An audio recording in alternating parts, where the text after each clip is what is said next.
सदाकते इस्लाम कुछ भी हो जाएंगे हम जहाँ भी के जाना पड़े हमें जाएंगे हम जहाँ भी के जाना पड़े हमें.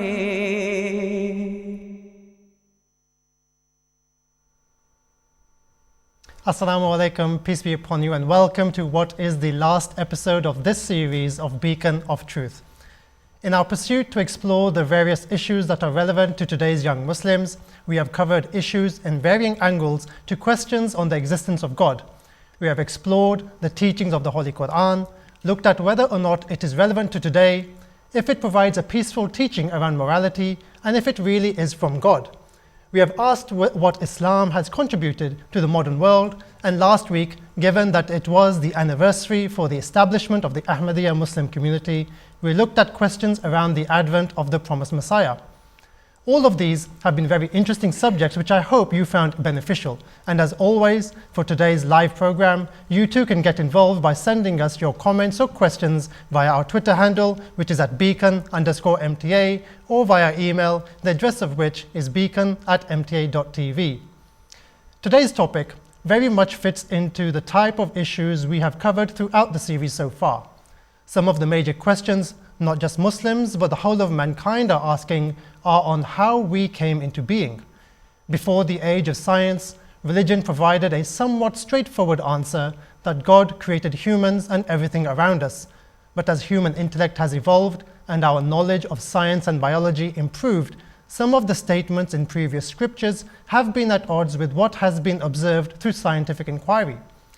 The conflict between the ideas from religious sources and scientific discoveries seemingly has increased, which has resulted in large proportions of the world rejecting religion, because religious scholars have not been able to adequately explain the origins of life from what are meant to be the divinely inspired teachings.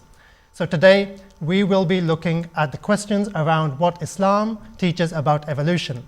And in the studio to talk about these today, we have Imam Qamar Ahmad Zaffar Sahib and Imam Ayyaz Mahmood Khan Sahib, both of whom are Imams and scholars of the Ahmadiyya Muslim community. Assalamu alaikum, gentlemen, and thank you for joining us today. I would like to start with some statistics from the Pew Research Center, who conducted quite a vast survey back in 2008-2012, where they asked 38,000 people, and these particular questions were to Muslims. And the question they asked is that, is there a conflict between religion and science? And by the vast majority of Muslims seem to believe that there is no conflict. But there are quite a number of people who do feel that there is a conflict between religion and science. So I just wanted to get your take on what is the reality on this. Ayyaz Sahib. I think there is only a conflict between religion and science when you have a flawed, deficient understanding of what religion is. The fact is that if we look at the course of history, we will find that there has always been this struggle between the religious leaders and divines and people who were out in this field of scientific discovery. And essentially why that struggle took place is because when intellectual tendencies grew and people started to discover things and propose new ideas, the clergy and the religious divines felt insecure because that knowledge took away from their hold over the masses. So what they would do is that they would pump out these theories which were clearly at odds with scientific discovery. Right. And then essentially what happened is that people who had common sense and who discovered these scientific facts and grew in other fields of secular knowledge, they began to grow averse to religion. And they said that, well, if religion and God means that we should blindly believe in this concept of God creating a man of clay and then breathing life into him and then him beginning to walk around, and then that's how this creationist theory, we're atheists then. Right, yes. So atheism, a great cause for the spread of atheism is simply because of this flawed teaching of religion, which the clergy have always pushed. But fortunately, we believe that if religion is truly understood in the way that it should be, and if Islam is understood in the way that it should be, then there is no odds, there is no contradiction between Islam or religion and science. Right. And the reason we say that is because we believe in a God who is a master of all the wisdom of the world, who is all-knowing, who is omnipotent, who is the creator of this entire universe. And just as He sent His revelation down to His prophets for the guidance of mankind, which is His word, so too His actions are science in essence. And there can be no contradiction between the words of God and His actions. Right, yes. So even in the Holy Quran we find that there's so much emphasis laid on this concept of learning and discovering and exploring.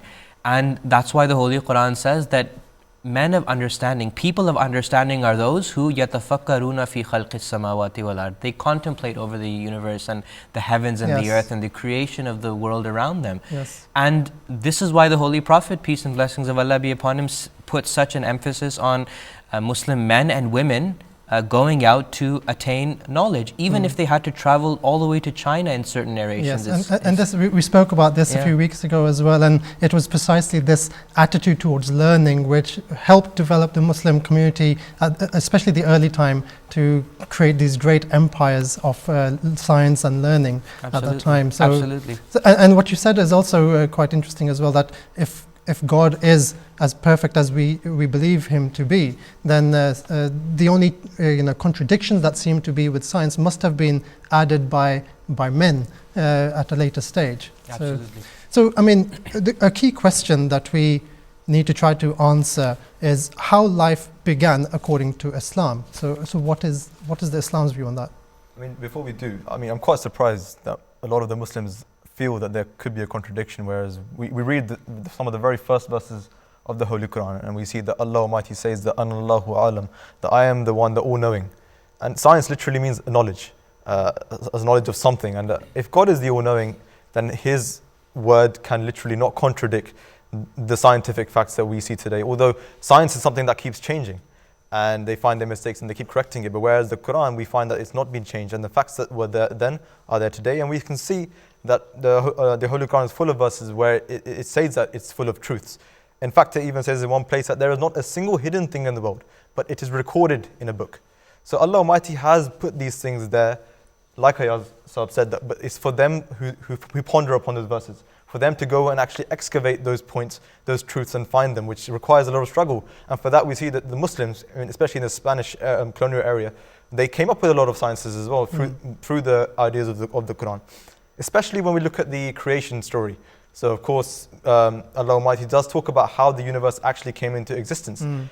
And funnily enough, those teachings which are based in the Quran now, 1500 years ago, they are the same things which scientists of today present. And we present the same thing in light of the Holy Quran. And we can see in one verse of the Holy Quran where Allah Almighty states, A'udhu billahi minash shaitanir rajim, that أَوَلَمْ يَرَ الَّذِينَ كَفَرُوا أَنَّ السَّمَاوَاتِ وَالْأَرْضِ كَانَتَا رَتْقًا. That can the disbelievers not see that the heavens and the earth, they were like a closed up mass. Something which was very tightly bundled up together with some sort of force. And we can see that this goes hand in hand with the theory that the scientists present today. And then it says something else, فَفَتَقْنَاهُمَا, that not only was it a closed up mass, but then it ripped asunder. Right. It was something that immediately, all of a sudden, expanded, something that had to let go. This draws quite a lot of parallels with the Big Bang Theory that people believe. Yes. And it's very, very similar to, in a nutshell, in one verse, very beautifully being explained. But not only does it end there, of course, scientists also believe today that the beginning of life began with water, and we can see that that same verse carries on to say, وَجَعَلْنَا مِنَ الْمَاءِ كُلَّ شَيْءٍ حَيٍّ, that we made from water everything, a living thing. So we can see that there is a creation story in the Holy Quran. Not only this, only about 60 years ago, scientists realized that the universe is still expanding. Right. Because of the force of the explosion of the Big Bang, it was so strong that even today the force is expanding the universe. Right. And we can see that in the Holy Quran, Allah Almighty states, وَالسَّمَاء بَنَيْنَاهَا بِأَيْدٍ وَإِنَّا لَمُوسِعُونَ, that surely we have made the heavens ourselves and we are still expanding this. Right. So we can see the theory of expansion also in the Holy Quran as well, which they just recently discovered as well. Also some very interesting things which we can talk about later as well. Things that haven't even happened yet. Yes. Theories of how the universe may end. And scientists are speculating. There could be a big freeze. There could be a big crunch. A crunch meaning that the universe will collapse back on itself as well. So we can find things in the Holy Quran where it says, يَوْمَ نَطْوِي السَّمَاءِ يوم نطي السماء كطي السجل للكتب. That day will come when we will roll up the skies like the rolling up of the scrolls. And then at the end it says, كما بدأنا أول خلق نعيده. That the way we began the universe in a closed-up mass, we will return it that way. Okay. So this is a theory that even the scientists today present. Okay, so there's quite a lot there in the Holy Quran that we can deduce from scientific truths. We can deduce from there. The next question, I want to take a look at another set of stats in reference to people's belief in evolution, and it's from the same, the Pew Research Center, where they asked Muslims, and this is particular to Muslims, about their belief in evolution. And again, quite a large percentage of Muslims, the majority, do believe in some sort of evolution. But then again, there's still quite a number who don't, who believe that mankind has always been the same as it was from the beginning. So, I mean, we know from, and Surah Qaf is one verse of the Quran that I found, which was quite interesting, where it says, and verily we created the heavens and the earth, and all that is between them in 6 periods. So that, to me, suggests that there is this concept of evolution, which perhaps is, may be a reason why many Muslims do believe in evolution. Right. But then you have the story of Hazrat Adam, where the Holy Quran says that Hazrat Adam was created out of dust, and then it goes on in another place where it says that Allah has created us from clay. So I can sort of understand why some Muslims may believe that Hazrat Adam was the first man to be created, and that was the beginning of mankind. So is there any, what is the reality to this? I think we need to put all of those verses in context. Sometimes what we do is we take all of these verses collectively and we attach them where they shouldn't be attached, and they should be independently understood and then collectively brought back together. Wherever Allah the Almighty speaks about the creation of the universe, as Qamar Sahib just mentioned, those verses are clear and they give us a very in-depth scientific verities and wisdoms that we can benefit from. But when we talk about this concept of evolution, and Muslims say that they believe in evolution, yet they have this creationist theory of Adam being the first man on earth, scientists will come back to those Muslims and say that, how can you say that you believe in a religion which is logical and scientific when you believe that Adam was the first man on earth? Yes. And he was only 6,000 years ago, and we know for a fact that life has existed far before 6,000 years. I saw one piece of research which suggested that mankind in some form existed up to 300,000 years ago. Absolutely. Even beyond, perhaps. Even beyond. But what we need to understand is that where Allah the Almighty speaks of Adam being created from dust or from clay, these are metaphors which the Holy Quran has spoken of. Firstly and foremost, let's just clear the air. Adam was not the first man on earth. There was human beings before him. And the proof of that, the promised Messiah Alayhis-Salam and his khulafa in different commentaries of the Holy Quran have explained that Allah the Almighty refers to Adam as a khalifa. Allah says, Inni ja'ilun fil ardi khalifa. Right. And the Arabic that I am going to create a vicegerent on the earth. The word khalifa, which is translated as vicegerent or successor, in Arabic, this means someone who comes after another person. So that in itself, that Arabic word demonstrates that there was people before Adam. Secondly, what Muslims also believe is that Adam was the first law-bearing prophet who came on earth with a guidance from Allah the Almighty, with a revelation from God. And the natural question which arises then is that if he was the only person on earth, who did he bring that law to? So that demonstrates that there was definitely people before Adam. What Adam was, he is that, as Hazrat Muslim Maud and the promised Messiah Islam has mentioned also, is that Adam was that human being who was the first to reach an intellectual level of all the other human beings that were present on earth at that time, who was receptive enough and who was able to receive a divine law from Allah the Almighty, and then transfer that law to the other people, because the people around him had, through their evolutionary process, reached a stage where now they were able and they were capable of receiving a law, and where it was as a result of that law that society as we know it was established, and then from that we moved on and progressed even further. So Adam alayhi salam was the first law-bearing prophet who came with a law, and he came to a group of people with that law. When you mentioned about him being created from dust and clay, as I mentioned, those are metaphors. In on the flip side, the Holy Quran speaks of people, the jinn, being created from fire, for example. Yes.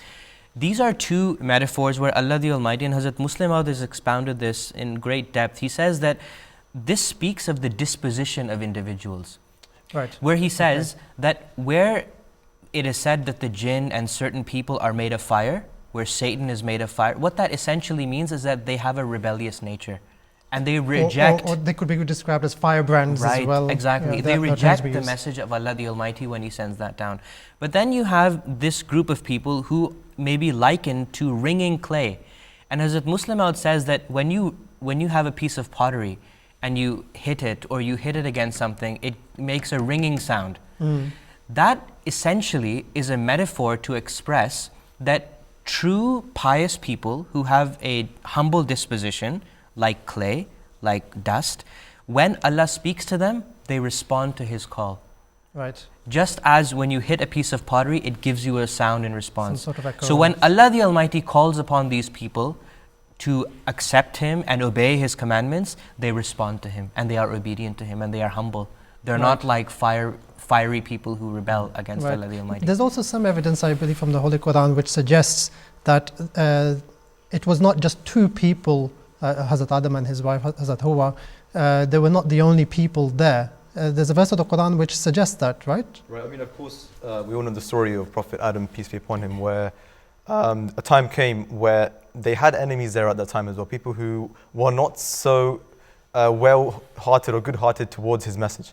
And because of that reason, and for some other reasons, Adam, peace be upon him, was actually told to leave that area. And at that time, God Almighty addressed Adam, peace be upon him, saying, ihbitu, that leave this place. But ihbitu, if you look at the Arabic word itself, is actually a plural, which is used for people who are three or more. Three or more people. So it had to be a nation, it had to be a people. And like we understand... So it couldn't have been just Hazrat Adam and his wife. No. And like we've discussed as well, like if you look at the time of Prophet Moses, peace be upon him, he also was not able to enter the land of Moab because of the things that his people had done, and he had to stay with his people. So it's the same thing with Prophet Adam, peace be upon him. We see that he had to stay with his people at that time. And when we look at the Holy Quran, you said it's a very tricky situation for some Muslims who get stuck between, okay, there's a mention of evolution in the Quran, but then there's a story of Adam coming out of nowhere. What is this all about? We mentioned, like Ayyaz has said, we see mention of wet clay, man being created from salsal and al-fakhar. Also we get the mention of clay pottery. We get the mention of what we mentioned before, وَجَعَلْنَا مِنَ الْمَاءِ كُلَّ شَيْءٍ حَيٍّ, that we made everything out of water. So are these contradictions? No, because Allah Almighty actually states that لَتَرْكَبُنَّ طَبَقًا عَنْ طَبَقٍ. And it also states in the Holy Quran, وَقَدْ خَلَقْنَاكُمْ أَطْوَارًا, that we created you in stages. So these are not contradictions, rather these are the stages which Allah Almighty has told us about, that this is what man progressed through. And we can see very clearly in one very beautiful verse of the Holy Quran, where God says, وَلَقَدْ خَلَقْنَاكُمْ ثُمَّ صَوَّرْنَاكُمْ ثُمَّ قُلْنَا لِلْمَلَائِكَةِ اسْجُدُوا لِآدَمَ. That first we created you, ثُمَّ صَوَّرْنَاكُمْ, then we shaped you, we gave you an evolutionary process, we made you to a good level. Then we told you to obey the commandments of God through a prophet. It wasn't straight away. It wasn't something which was all of a sudden, and there was an evolutionary process which we can now understand as we have discussed. So mankind was first created, and there were people there in existence before they were asked to believe in the teachings of God, essentially. I want to talk a little bit about the creation of women as well, because this is also mentioned, and it's an interesting concept as well, because the Holy Quran does talk about He created you from a single being, and from that He made its mate. But there's also a reference to Hazrat Hawa, Hazrat Eve, who was supposedly created from the short rib of Hazrat Adam. I was only able to find one hadith in particular, but anyway, it's there. But then there's also other hadiths which talk about women in general who are said to be like a rib. So they all seem to be related, and there is a belief among many Muslims that Hazrat Hawa, or women, are created from the rib of man. What is the reality to this? The Holy Quran, nowhere in the Holy Quran does it say that Hawa or Eve was created from the rib of Adam. There's not a single verse in the Holy Quran which says that. Now, the one verse which is often presented to establish this non-scientific theory of the female sex coming out of the rib of the male, this is misunderstood, because the verse which they often present is where it says that we created his azwaja from there. For example, Allah the Almighty says in the Holy Quran that Ya ayyuhan nasu taqu rabbakum alladhi khalaqakum min nafsin wahidatin wa khalaqa minha zawjaha. That O ye people, fear your Lord. He created you from a single soul and then from there created its mate. Yes. Now, that verse needs to be understood in context, and Hazrat Muslim Maud radiyallahu anhu has explained this very beautifully. He says that here Allah the Almighty speaks about human beings being righteous, Right. fearing God and being righteous and treading the path of virtue. Then Allah goes on to say that we created you from a single soul. What that essentially means is that we created all human beings from this same center point. We are all from the same essence. We all belong to this one family, which is known as humanity. And then Allah goes on to say that, and from there we created its mate, azwaj. Firstly, the Arabic word zawjun or azwaj doesn't just mean women. It can mean a partner equally. A man can also be a zawj, and a woman can also be a zawj. Okay. Essentially what this means is we created their partner from them. So what that essentially means is that when Allah the Almighty says that we created you from this same essence, you are all from the same origins, then Allah goes on to say, and your wives, if you translate zawj to mean wives in this context, what it means is that your wives are also a part of you. Right. They are also a part of your larger group of humans. They are like you.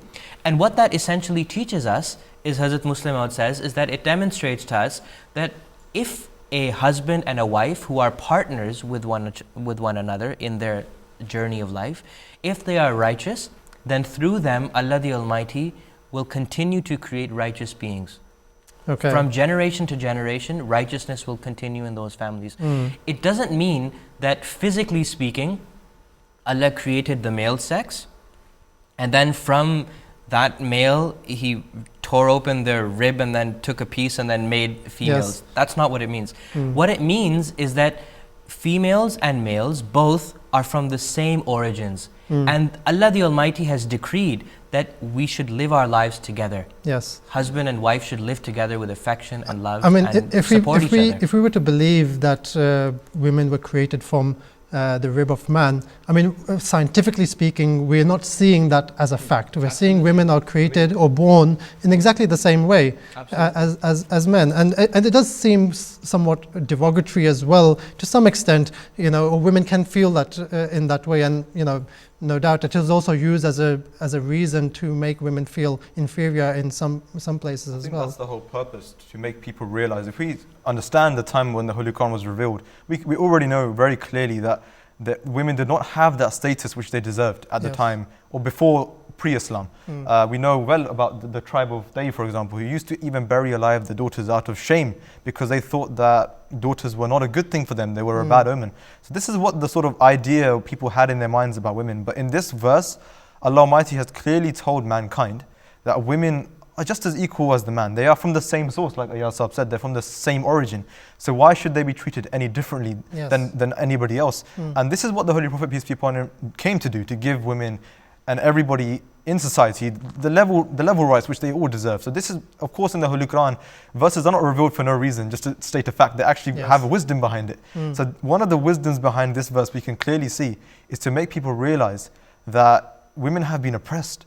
That's not the right thing which has happened in history, and something needs to be done about that, because clearly they are the same origin and the same as men in society as well. Yes. And there is this hadith as well which talks about this, and it's quite interesting. You mentioned that hadith. Yes. That hadith also doesn't say, Hazrat Muslim Maud has explained that hadith refers to humanity in general. Yes. And when you say that, when the Holy Prophet says that women are from the rib, this is a method of expression in the Arabic language, where Allah the Almighty, we need to understand that.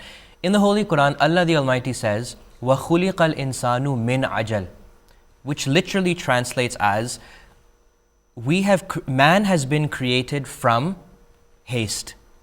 Right. Haste is not a thing which gives birth to human beings. Right. Essentially, it's a way of expression. It's a way of expression in the Arabic language, which means that men are hasty. Human beings are hasty. They have this tendency to want things right away. Now, when we say that women are likened to the rib, that's not to be understood in a derogatory manner. Right. The rib cage and the uppermost area of our rib is something which guards a very vital organ, which is necessary for our lives to continue and be sustained, which is our heart. And what this simile, this metaphor is a very beautiful expression of the Holy Prophet, peace be upon him, where it demonstrates that women, our wives, are a source of protection for us. Yes. And the Holy Quran supports this concept as well, because the Holy Quran says, Antum libasul lahunna wa hunna libasul lakum. That you are a garment for your wives and your wives are a garment for you. Now, men and women are not clothes that we wear. I mean, human beings are, it's a metaphor. Yes. And this is what's meant here. And there's another aspect to that as well. It demonstrates that in Arabia, in 7th century Arabia, we need to put into context the environment at that time in which these statements were made. Women were looked down upon. Baby girls were buried alive by Arabs who thought that it was a means of dishonor for a girl to be born into their family. In that time, the Holy Prophet, with this statement, established the high status of women. And he said that your wives, women, they may not always agree with you. You may think that their logic is twisted and you don't agree with them, but that's where their beauty lies, in the fact that they are vocal and they express their feelings, and you should accept them and you should try and listen to their points of view. And you should remember that their beauty lies in the fact that they are different from you. Yes. They can't be the same as you. Men are different and women are different. Yes. And just like different colored flowers make up a beautiful bouquet or a beautiful garden, so too Allah the Almighty has created men with different tendencies and qualities, and with women to have different tendencies and qualities. And only when you work together in a lovely, harmonious relationship as husband and wife, then will you be able to reap the true benefits of your wife, and then will your wife be able to reap the true benefits from you. Yes. And if you try and straighten that curve in that rib, then you will break the other individual. Right. You will, in essence, you will break her heart. Yes. That's what is meant by this beautiful hadith. And when it's taken in a crude, literal, physical manner, it does demean women. But when you understand this hadith in the true context and in the manner that the Holy Prophet wanted this statement to be understood, it's a very beautiful statement of affection for women, and it tells us men that we should be more considerate towards women. Absolutely. I mean, I think it's not just in 7th century Arabia where women have been mistreated. Even now, women are suffering quite badly domestic violence and so on. It's everywhere, in every society. And this particular hadith that I found is from Bukhari, and it does actually say that treat your women well, and then it goes on to describe them in this way. So it does fit in exactly with that idea, I believe. So that's very interesting. I want to keep with this idea of Hazrat Adam for a little bit longer, because I think it's very important that people understand how to interpret and understand these stories. So I believe Hazrat Muslim Maud, the second Khalifa of the Ahmadi Muslim community, he has gone into quite a bit of depth on the story of Hazrat Adam alayhi salam from Sere Rouhani, the book, in the beginning part of it. So would you be able to just describe what that was? Of course, there's a lot we can learn from these stories. Like I said before, the Holy Quran doesn't just narrate things for the sake of it. There's always something that we can actually take away from those stories and try to understand. So Hazrat Muslim Maud, may Allah be pleased with him, has gone into a lot of depth. First of all, talking about the process of evolution, the different theories of evolution, but then has gone more importantly to talk about why this happened and why there was actually a need for that to happen. And we can see that Hazrat Muslim has taken the word Adam itself, which is of course not only the name of the Prophet, but it means man as well. He said it has two meanings that we can infer something from. One is adim. The root word of the word Adam is adim, which means something which lives overground, lives on the earth itself. And the other meaning comes from udama, which means a brownish color or a darkened color. So what Hazrat Muslim has inferred from this is that at the time of Prophet Adam Alayhis-Salam, where people were living in secluded areas away from civilization, or some people may have been living underground or away from the light, they decided to come and live on the earth as one, as together, as a civilization. And that's what is meant by those people who live overground. And those people who, as the Muslim said, because they live overground, the sun affects their skin so much so that they become a little bit darker. Yes. But the thing we have to learn from this is that, first of all, that to live in a civilization, to live together, you have to abide by some sort of law, by some sort of book, or something to help people live in peace and harmony. Yeah. And that's why at that time, there was a need for that law to be revealed. And we can understand that, we were talking about Hazrat Adam not being is he the first person or is he not being the first person? I remember Hazrat Khalifatul Masih V, may Allah be his helper, in one of the children's classes, one of the children asked him about this. And Hazur narrated an incident of Hazrat, I believe, Ibn Arabi, may Allah have mercy on him, who said that he had gone to Mecca to do the pilgrimage. And during that time, he saw a vision where he saw some people doing the pilgrimage or the tawaf. And he asked them, are you also the children of Adam? Yes. And their reply was, which Adam? There have been many Adams. So what we can infer from this is that even, this has just been 6,000 years, and we know that, humans have been around for many, many years. Even the Aborigines, for example, we have had them around for 45,000 years. So there have been different Adams for different stages. But for this one, we can understand is that at that time, when Prophet Adam came out there with the message, and he was the person who was living overground in a civilization, there were some people who accepted his message, and they were the people known as Adam. They were the people who lived with him. But then there were also those people who did not progress in that evolutionary way and did not want to accept that message, because when you've had a norm that's been coming for thousands of years, it's very difficult for someone to all of a sudden change. Yes. So there were those people who rejected the message, and they decided not to live in the civilization. They decided to live away in the darkness, in solitaire.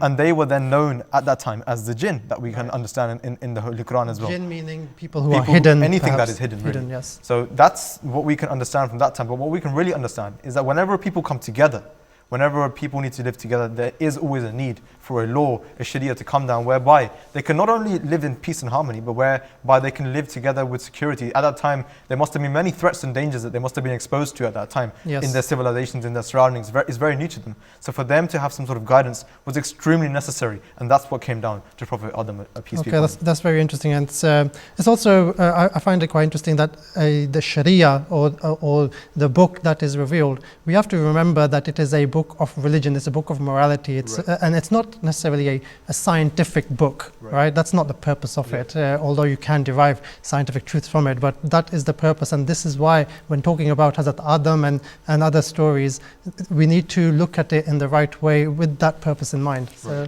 that's very interesting. I'd like to come on to the question around the ideas of natural selection and this is the survival of the fittest. These are concepts which are quite important in this the debate around evolution and the beginning of mankind. And these ideas, natural selection, survival of the fittest, they're defined as where the best suited organism will adapt to its environment and survive.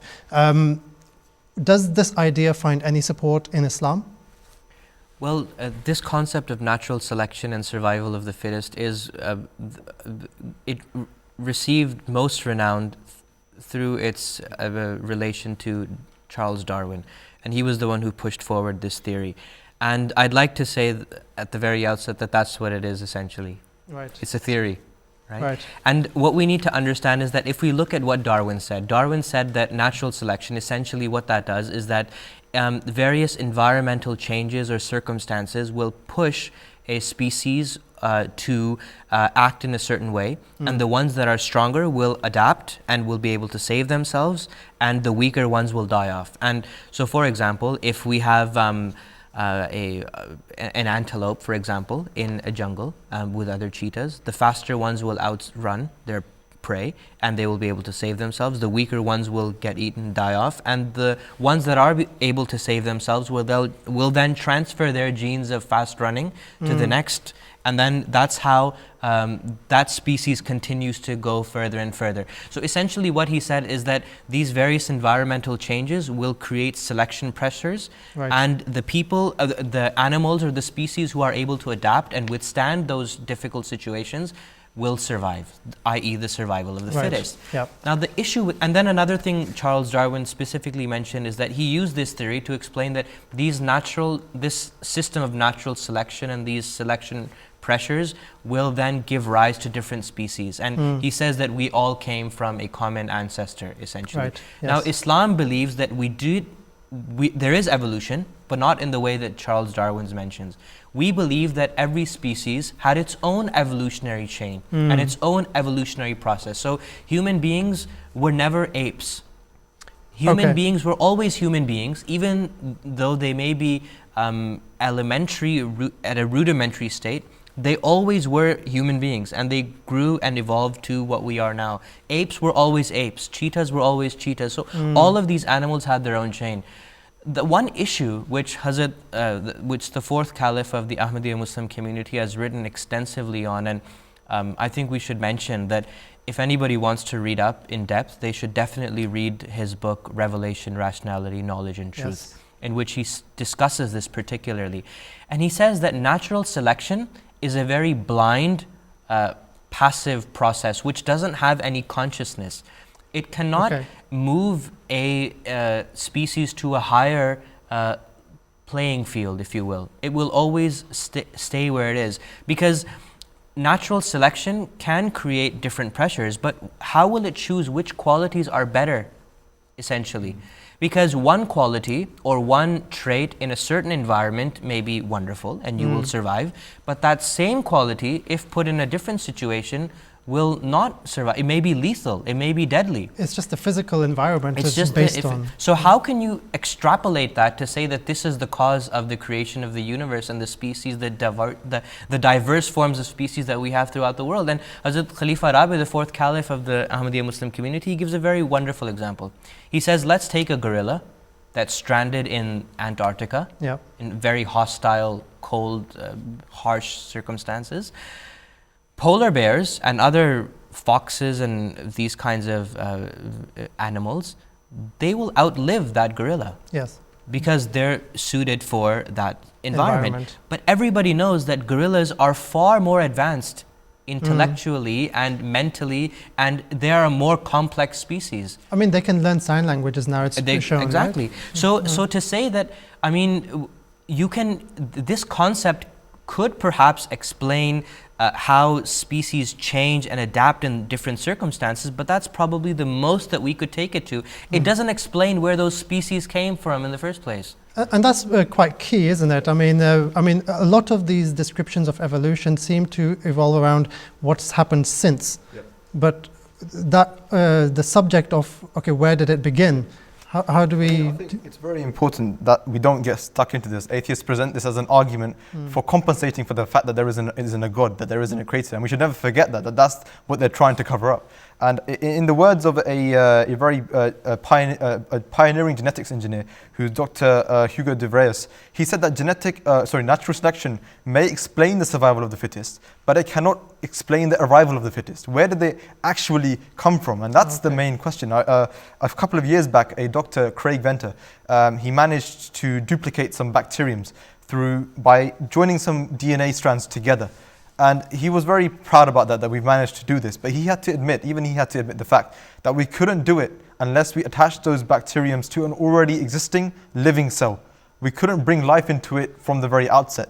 So that is the actual question, that where did that original life, that essential blow of life, where did that come from? That is something that nor natural selection, nor can survival of the fittest actually answer. And speaking about survival of the fittest, Ayyaz was rightly pointed out, I mean, who are we to define who is the fittest? In every circumstance, somebody else may be the fittest, but it doesn't mean that they are the strongest or the most deserving creation that should deserve to live on.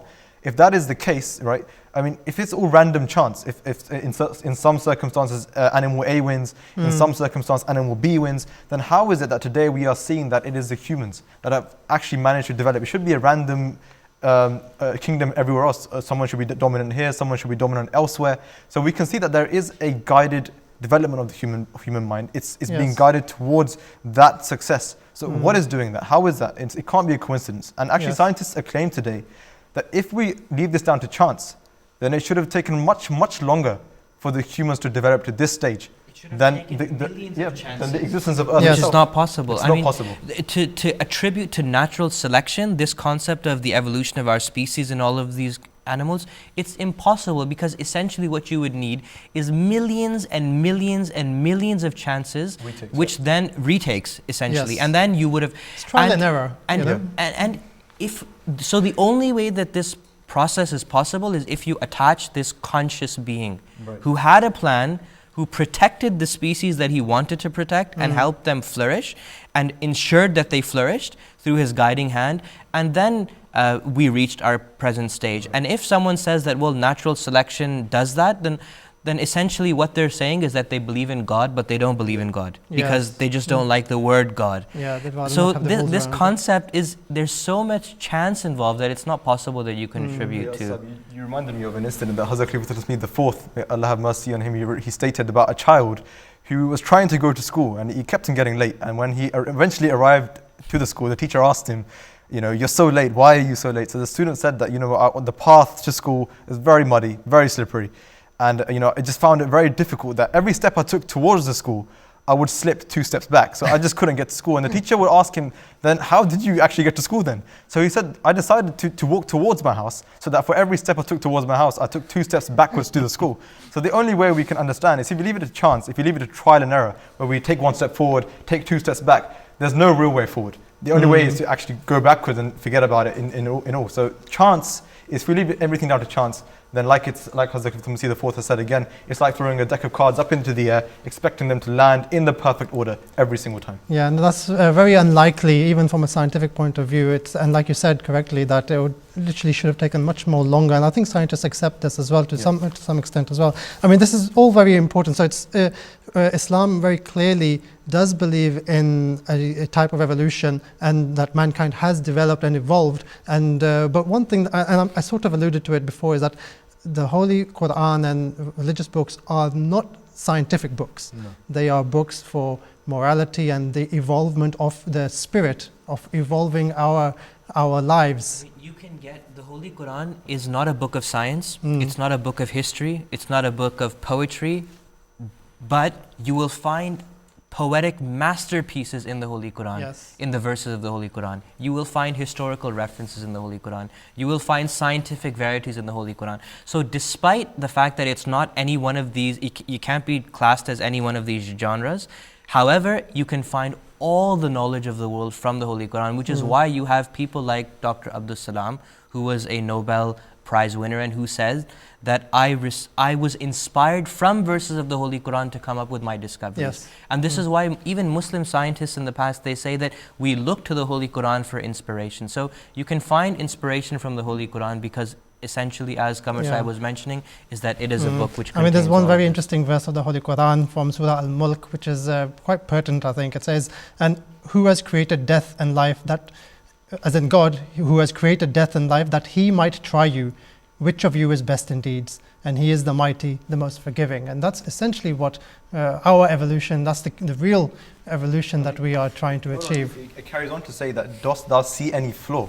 Right. It mentions the word tafawut, that there's no flaw. So if we leave things down to chance, we will see flaw.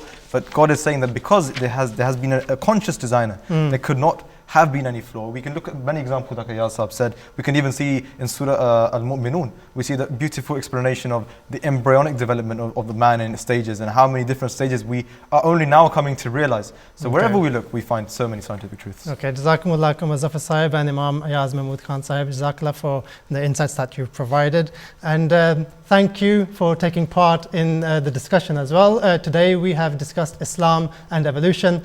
Throughout the series, we have tried to explore the most pertinent questions that young Muslims in particular face on a day-to-day basis. And I hope that these have been adequately addressed and provided sufficient answers to enable reconciliation of Islam with such modern questions. And I hope that you found the series beneficial and insightful. Please keep an eye out for the return of the next series. Until then, Assalamu alaikum, peace be upon you.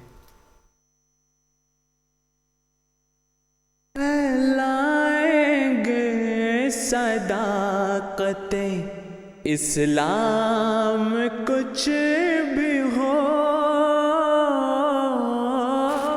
जाएंगे हम जहाँ भी के जाना पड़े हमें